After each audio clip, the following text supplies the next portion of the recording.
आजा हो बेलिया हो बेलिया वाली दिन है ये प्यार वाले चांद सी बनो मेरी हवाले मुखड़े पे तेरा डाले।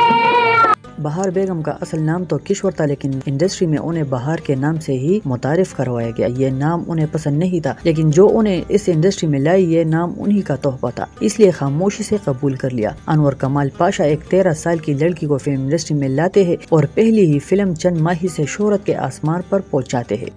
वे जुआड़िया बेगैरता, तू ते अपने घर दे कपड़े बर्तन ते जेवर हारन तो बाद आज अपनी इज्जत भी हार गया है। ते मेरा जुर्म सागरन दी सिर्फ कोशिश ही की है, पर मैं अदालत करके बहा देंगी कि मुजरिम मैं हूं, मेरा पुत्र है या वो कानून है जिदे स्पुर्द में अपना मासूम ते बेगुनाह। बहार बेगम एक मुतवस्सित घराने से ताल्लुक रखती थी, जहां उनकी एक फिल्म से कमाए 10 से 12 हजार किसी खजाने से कम नहीं थे। बस फिर क्या था, उन्हें इस इंडस्ट्री की चक्काचूंध में खोदना ही पड़ा। कैरियर के उरूज पर ही उन्हें एक फिल्म मेकर इकबाल यूसुफ से मोहब्बत हो गई। ये मोहब्बत इतनी शदीद थी कि बाद शादी पर ही जाकर खत्म हुई, लेकिन बहार बेगम ने इस शादी को निभाने के लिए इंडस्ट्री को खैरबाद कह दिया। फिल्म बीनों के लिए एक झटका था। बहार बेगम सपोर्टिंग किरदारों में भी आती थी और लीड रोल में भी, लेकिन शादी के बाद उन्होंने सिर्फ घर का किरदार निभाने का सोचा। उनके 2 बेटे पैदा हुए और फिर शोहर और बच्चों की जिम्मेदारियों में उन्हें सर खुजाने का भी वक्त न मिला।